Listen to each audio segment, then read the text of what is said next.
evening and welcome to Perspective. The response to PM's offer of bilateral talks at UN was met by unprecedented, unprovoked aggression and hostility by India, resulting in the death of 2 of our soldiers at the LOC and cancellation of the SAARC summit.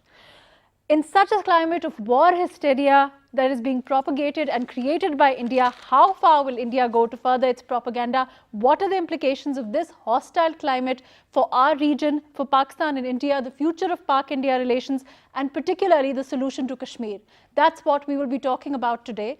I have with me Brigadier retired Khaild Omar, who is a defense analyst. Thank you for giving us your time, Brigadier Saab. Asad Baig, he's a media rights activist. Thank you for joining us today. And Musadik Malik Saab from PMLN, thank you for being with us. Thank you. Musadik Saab, to start off with you, how do you see this kind of war hysteria and warmongering that is being created by India? How do you see it impacting the Pak-India relations in the future and also particularly Kashmir? I think it's very unfortunate. And I think it's very unfortunate because the only agency or agencies that are going to benefit from this situation are the terrorists. Right. All of the extremists and the terrorists, the strategic space for them is going to open up. Right. They'll run from one country to another, wreaking havoc. And through this warmongering or through this kind of posturing, safe havens would be created for them in the neighboring countries. Prime Minister was very upfront in his speech. He said that if this world were to be a global fabric or were to be woven into a global fabric, then you cannot have patches of extremism into it. Or you cannot have patches of terrorism onto it. Right. If you don't want terrorism, then you have to go to the root cause of the problem, and the root cause of the problem is Kashmir. Right. And what the Prime Minister did was talk about the Kashmiri rights, talk about basically the unfortunate act of state terrorism that's been going on in Kashmir. The Prime Minister was very balanced, and the Prime Minister was a statesman, and he was very Prime Minister was very forthright. Right. And he spoke about the Kashmir issue just the way it was. And ever since he's spoken about the Kashmir issue, what have you heard? You've heard about water problems and the water treaties. You've heard about Uri. You've heard about war or warmongering, or basically the skirmishes that are going on. Right. What is it that you have not heard? You've not heard anything about Kashmir. So the bottom line is that all of this posturing, which sometime on a given hour of the day becomes water and then becomes war-like situation, is basically a cover-up for Kashmir. Right. And our perspective is that we have treated cancer with Tylenol or aspirin for 70 years, and it cannot go on. Right. We have to look into each other's eyes and have a straightforward and honest conversation about the Kashmiris' rights. Pakistani perspective is the Kashmiris' perspective. Right. And it has been warranted by the United Nations. It has been warranted in all of our bilateral conversations. So unless we talk about it, this kind of warmongering would go on, the peace of the region would get compromised, the development of all countries are going to get compromised, and that's not good for anyone. Musadik Saab is saying that, you know, since the Prime Minister was very upfront and he talked about the Kashmiri rights, and he said that, you know, we should have talks, but he extended the offer of bilateral talks between Pakistan and India towards reaching a viable solution in Kashmir. We've heard stuff like the Indus Water Treaty and like diversionary tactics. How far do you agree with that? Absolutely right, but basically it's all Indian effort to take the attention away from the massive people's movement for freedom inside Kashmir, basically Valley and the other towns also, all over occupied Kashmir. So it's been going on for a very long time. There is a shutdown, which means they are suffering economically. Right. Even the fruit growers, they say they are suffering. Because that is exported to rest of India. Right. They said we will not send the fruit to rest of India. We will suffer because for us, freedom from India is most important. Right. And they are using pellets, and you see in small kids. Of course, there are atrocities. Movement from one place to another, within Srinagar, in Kupwara, in Pulwama, other main towns is very difficult. So to divert the public attention away from the massive freedom movement which is going on, they staged this Uri. But Brigadier Saab, also from the massive freedom struggle that has been going on, and obviously it escalated after Burhan Wani, but don't you think it's also the factor, one of the main factors is also the fact that maybe the foreign policy that Mr. Modi was propagating has failed as far as Kashmir is concerned, and this is also because of that? Definitely, because he adopted a very hawkish attitude right from his election campaign. The very first speech, by chance I heard it. He addressed Pakistan, he addressed Prime Minister Nawaz Sharif. And in 2013, a few months later, none of our political leaders mentioned India as such, or the Indian Prime Minister. They did not. So they were domestic issues they were raising, and they were, in other words, they were more broad-minded. The last public gathering or jalsa, you can say, in Kerala state, where he made an offer that let's compete in reducing joblessness and poverty. As far as I am concerned, as a defense analyst, it was a cover-up. I knew that they are coming, and they will attempt, and they have attempted at 5 different places. And had there been weakness, they would have also tried to come across the line. We will come and we will talk about that in detail. Asad, you are also a social media activist, and with your expertise in that regard, what do you think, the Indian media is really, is this media rhetoric? Is it being done to appease the media? And how far will India go to appease the media, if it is that? I think, thank you very much. It's very important that we talk about this. First off, I see Indian media is just basically selling the situation to its viewers. And unfortunately, it sells in India. Any anti-Pakistan rhetoric really sells in India, and that's what the Indian media is doing. But what I'm more concerned about is the censorship, especially the internet censorship that is happening in India right now as we speak, especially in the Indian held Kashmir. And if you allow me, I have the Facebook Transparency Report with me. And this report says that from July 2015 to December 2015, there were about 6 requests made by the Pakistani government to Facebook to remove certain online content. And in the same period, there were 14,971 requests made by the Indian government to Facebook to remove the online content. And this basically tells you what is happening. And yes, I agree, there's a population, Indian population is so much more than Pakistan, but still it's a very, very stark difference right there. Yes, there's a stark difference. And the friends that we have on the Indian side of Kashmir, they basically tell us the kind of horror stories that are coming from there. The mobile carriers are down, the internet is down, only there are a few government-owned internet lines which work in Srinagar, and that's very disturbing for me. And again, if you allow me for just 1 minute, the international organizations who basically work as watchdogs for media around the world, especially the Committee to Protect Journalists, all of them have condemned India on this. And CPJ on their website says the government of Indian Kashmir has a long record of failing to respond to physical attacks on the press. And they're very concerned on YouTube and Twitter, which is being banned in the Indian side of Kashmir. So this is basically the situation. And this is what we are much more concerned about, that the censorship is basically to block the narrative of people coming out of Kashmir. So the reality doesn't go across. Yes. Musadik Sahab, the PM has also convened a cabinet meeting, I understand, and there is also supposed to be a national security meeting. Can you tell us a little bit about that also? And there's a joint session of parliament also? There's a joint session of parliament as well. And obviously, we're going through some difficult times.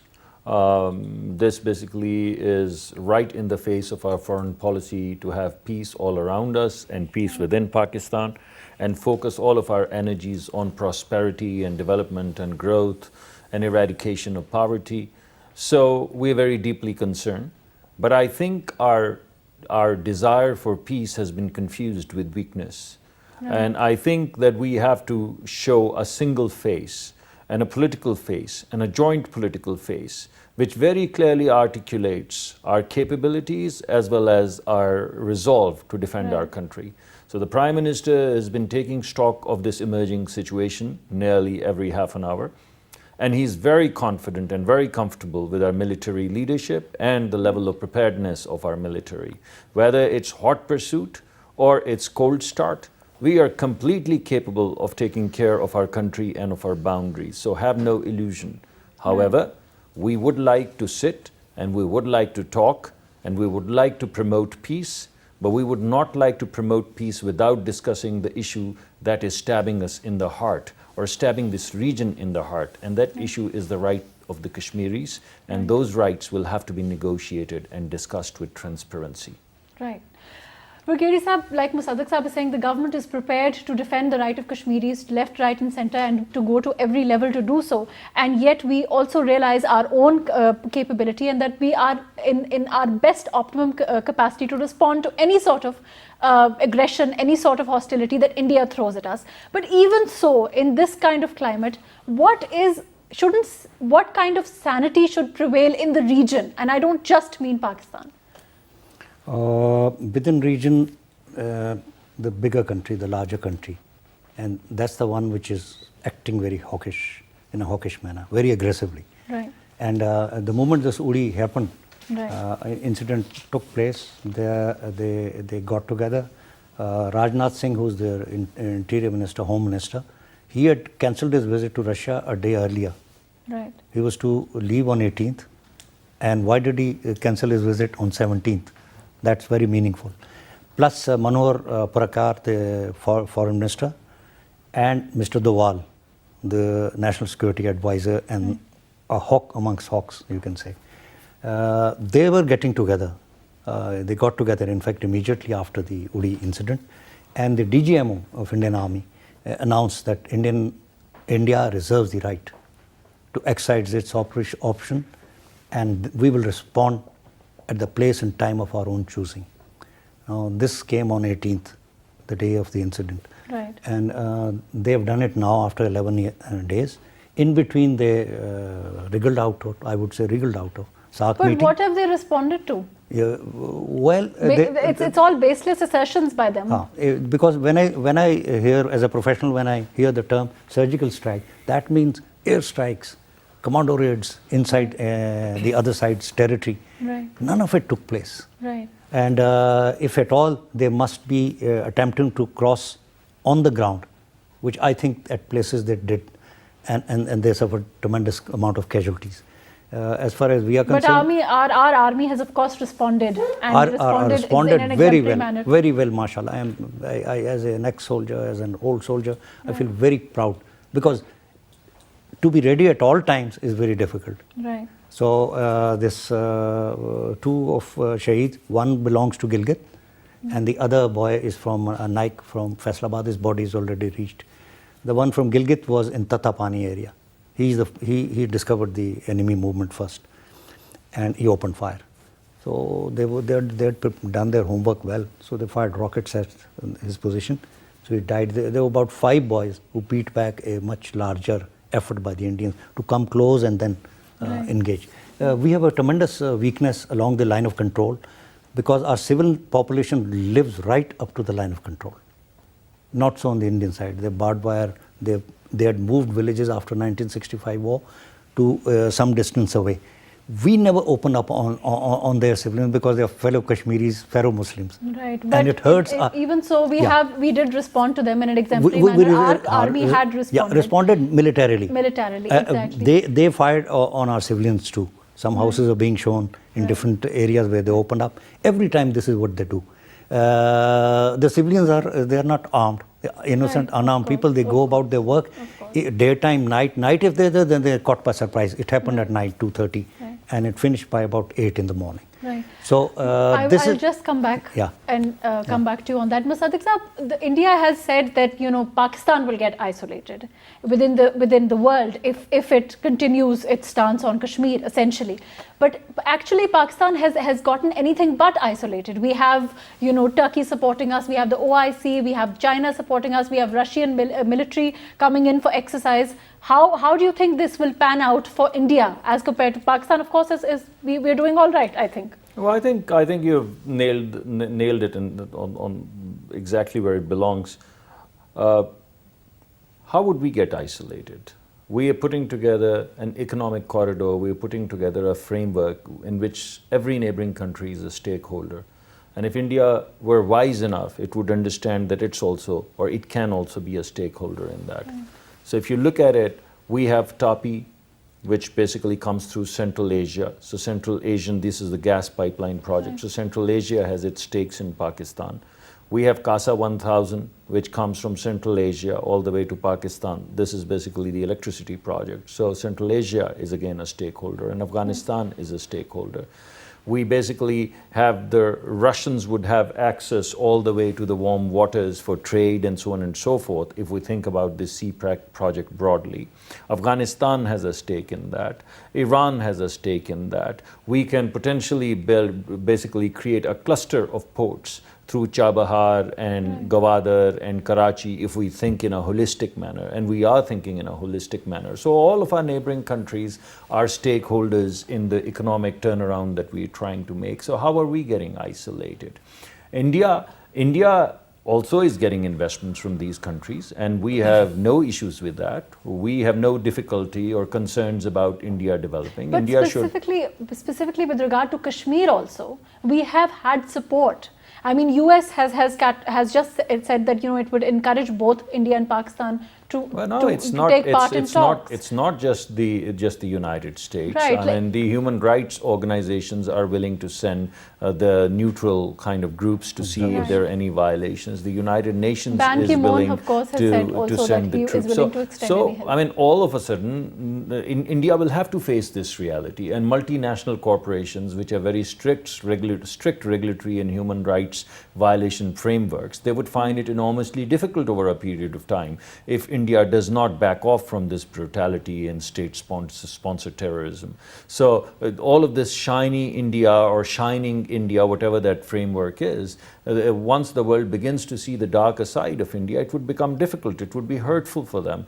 And we don't want to hurt them. We're simply saying that let's have a fair dialogue. It's very unfortunate that SAARC has been called off or postponed or cancelled or whatever has happened, because this would have been a forum where we could have at least spoken about our issues, and we may have basically shrunk the space for the terrorist organizations and the extremist organizations, because I would like to say it again, we do not think just focused on Pakistan, think region.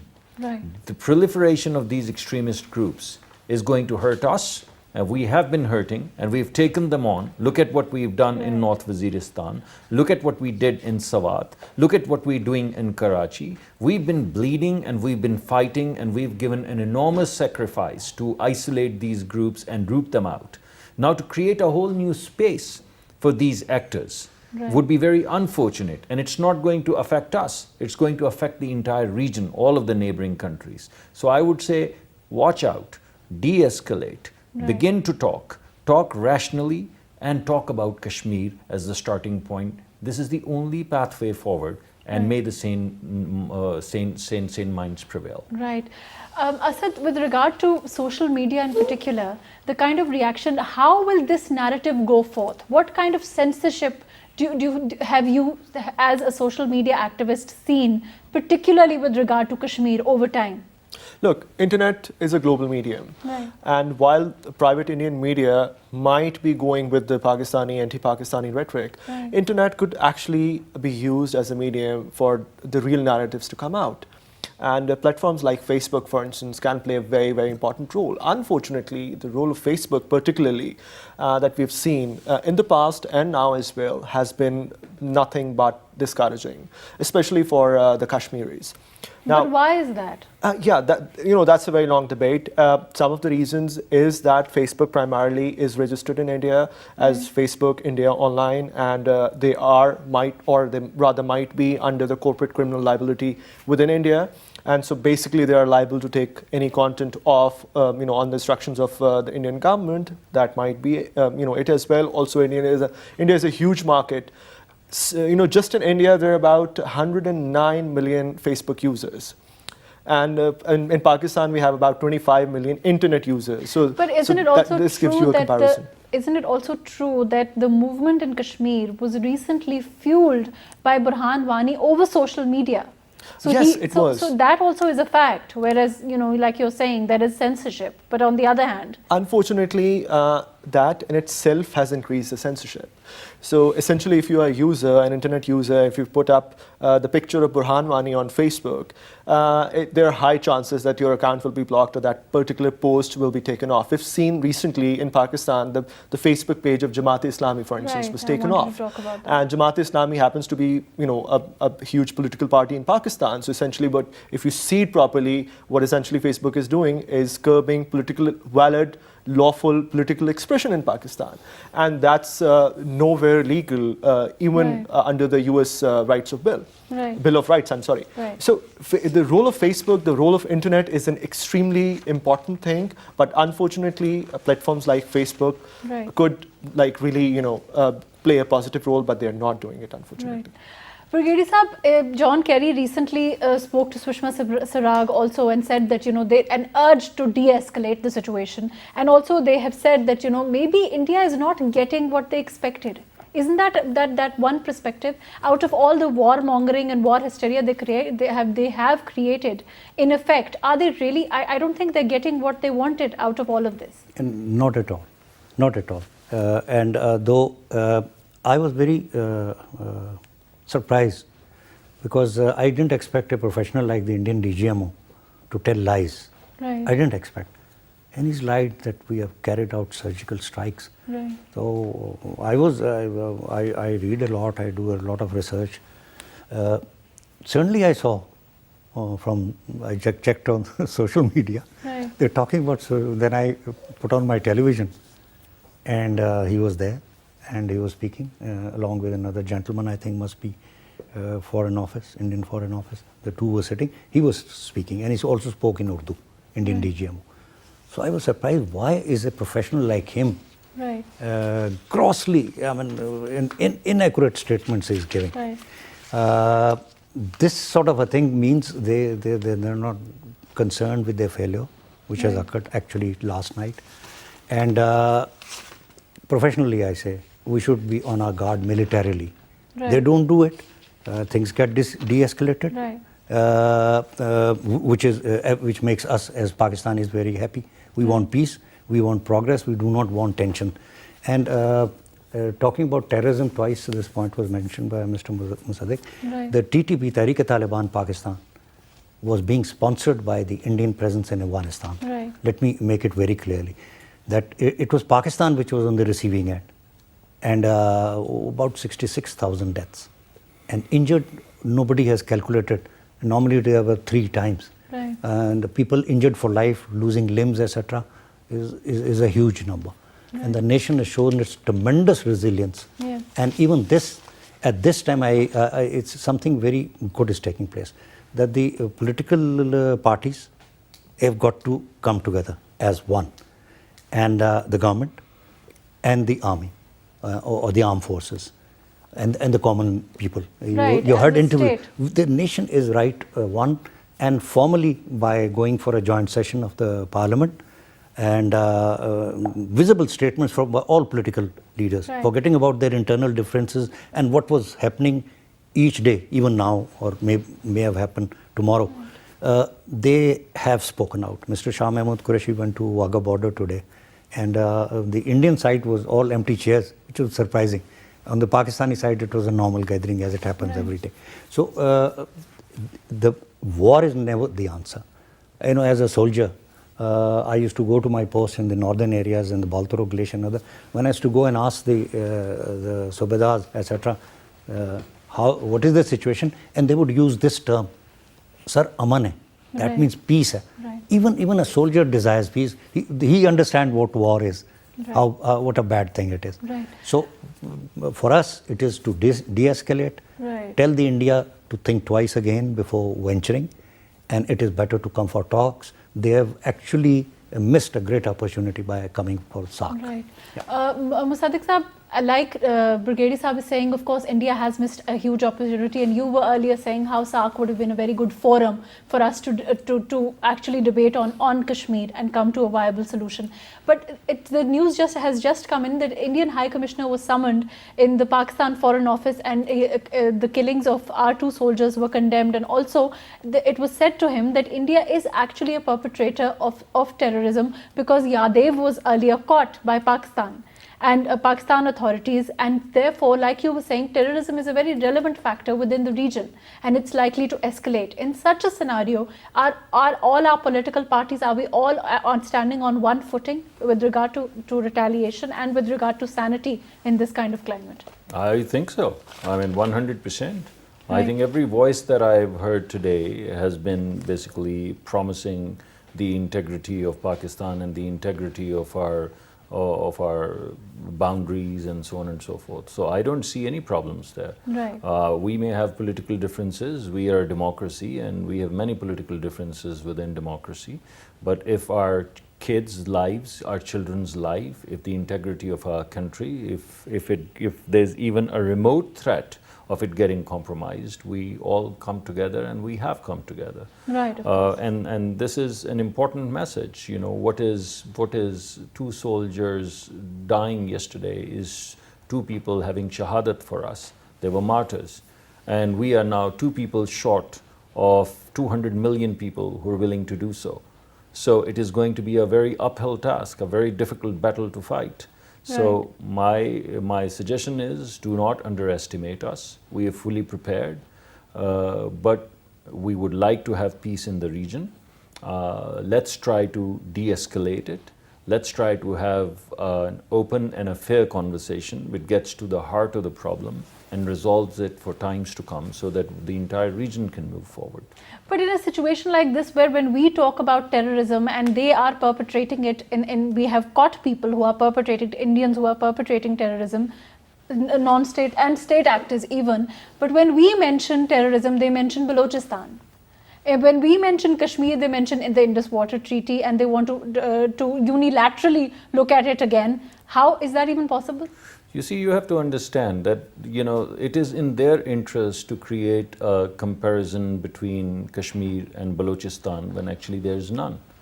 It is not in our interest to speak about Kashmir and Balochistan in the same breath. We are talking about Kashmir. We are talking about a disputed territory. We have enough evidence that they have sponsored terrorism, or our neighboring countries, not one country, but multiple countries, have basically, their soil has been used, their apparatus has been used to perpetrate, do terrorism in Pakistan. Right. We have Kulbhushan Yadav. We have people in Karachi who were trained in India. We have so many acts of terrors, the threads of which go to our neighboring countries. We've been victims of terrorism. So we don't want to continue to do this. The blood of our children is not that cheap. We want to move forward, but we want to move forward, and the only way we move forward is with integrity. And so long as all of the countries in the region understand each other and respect each other and are willing to maintain and promote the integrity of individual countries, to that extent we would like to have peace and would like to promote it. Right. Asad, coming to you, with regard to social media, how do you think that, you know, how do we get our voices to be heard if we have, like you're saying, a direct sort of bias coming in from social websites like Facebook? How do we do that? Look, I think it's fair to mention here that a lot of voices are already coming out from India, and that's how we actually get to know what's happening. Right. So if you, in the recent past, if you read the stories that Guardian, for instance, has done, or various other news outlets have done, you'll understand what's happening there. But the very fact that they're doing stories on it, that means the voices are coming out. So I think that's a very good thing.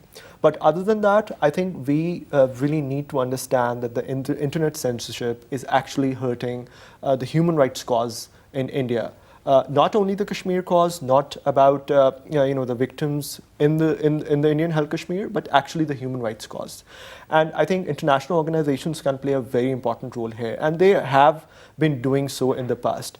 But I think that they would probably have to accelerate their efforts, advocating for more freedom, more internet freedom, more freedom to speech within India, but especially when it comes to Kashmir. But you're saying that most of it is, they actually, it's about the funding, where it's coming from. And if it's coming from India, for example, then obviously we don't have a lot of room to maneuver things as far as social media is concerned. Yes, look, funding is just one part of it, and Facebook is one very small part of internet. Internet is much bigger than Facebook itself. There are other platforms as well. There are other news sites as well. There are blogs. There's Twitter. Right, and there's various other things, right? So essentially, what we are talking about is, is internet censorship primarily. Facebook is just a very small part of it, although it's very important now. So what I'm saying is that these international organizations should and will have to accelerate their efforts in advocating, so reaching out to the policymakers in India, reaching out to the people who matter in India, and raising this internet censorship thing with them. This is extremely important, I feel. Right. May I add something to this? Yes, please. You see, you have to understand, what is internet about? Internet is about freedom. Right. And if freedom is curtailed or clipped, then what would happen? The companies such as Facebook, which get branded as organizations or companies that are curtailing freedom, they shall die. They'll have no degrees of freedom left. Right. There'd be other organizations which would come into play, and they may or may not be registered in India. If the United States and the entire Europe has not been able to contain the internet space and put this censorship, then what is the likelihood that India is going to succeed at putting censorship? So let's not talk about a company, which is Facebook, no matter how important it is. If Facebook doesn't change its policies, whether it be in the wake of what Pakistan wants to do, or India wants to do, or Sri Lanka wants to do, or Bhutan wants to do, if they invoke these kinds of censorships, they are basically inviting competition. And that's the genius of internet. And therefore, I'm not terribly worried about it. The second point that I would like to maintain is that the country that gets hurt the most through censorship is the country that invokes censorship. So the most detrimental part is basically the cultural change that comes about in that particular country. So India should be worried about its own freedoms. India should be worried about its own integrity. India should be worried about its own culture.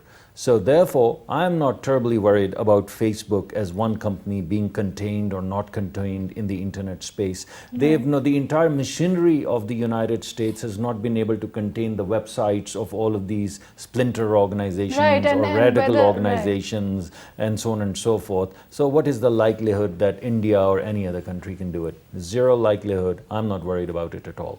Right, and if you do, and even if they have censored Burhan Wani, post Burhan Wani, if it has actually... I mean, Burhan Wani is basically, what is Burhan Wani? Burhan Wani is a legend. It's not a person who's fallen martyr.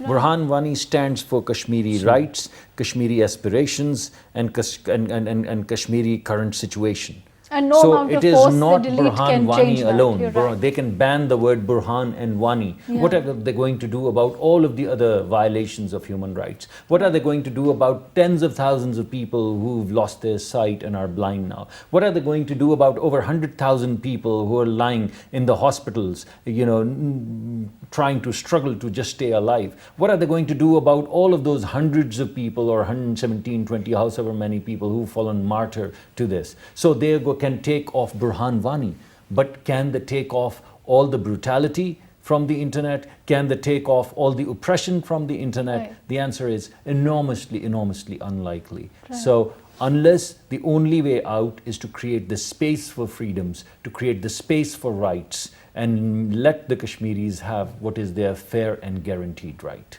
Right.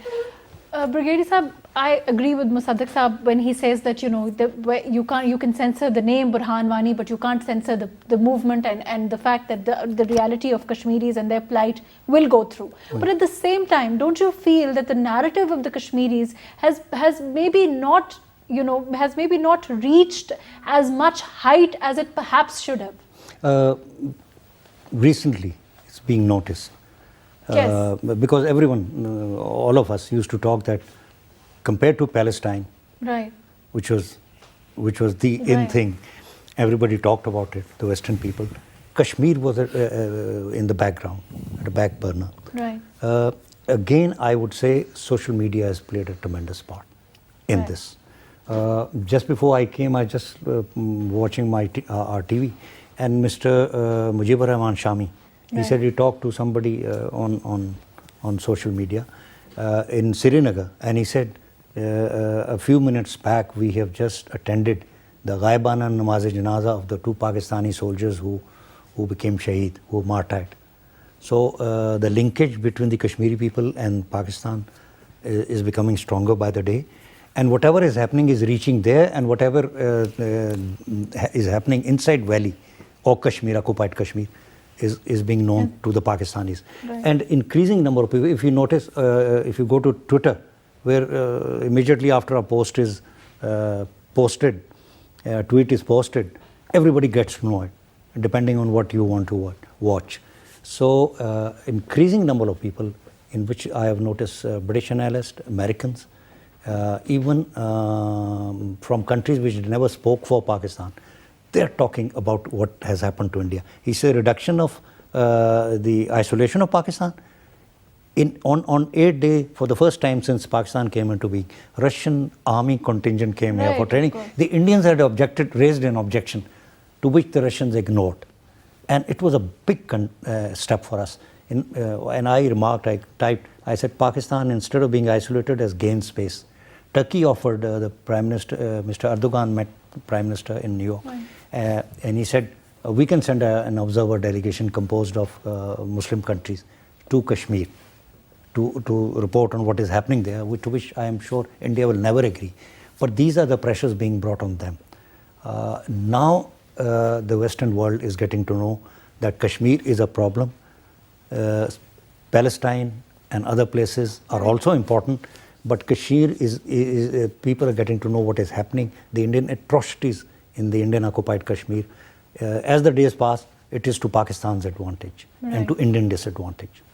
Musadik, Malik Sahab, yes, you know, the narrative of the Kashmiris is getting across, like we just talked about, and yes, that the world is getting to know the plight of the Kashmiris. But at the same time, don't you feel that we are what can we do to change things? What do you think we can do? We've offered them dialogue. The Prime Minister's offered it at the UN level. And a lot of countries have said that, you know, like Ban Ki-moon has said that, you know, he's prepared to extend help. Like Brigadier Saab is saying, Turkey has also said, a lot of countries have said that they offer to extend help. But in the face of such an obstinate a dialogue, a person against across the border, what kind of a reaction? What can we expect? Even if we leave the military retaliation or our own response to that aside for 1 second.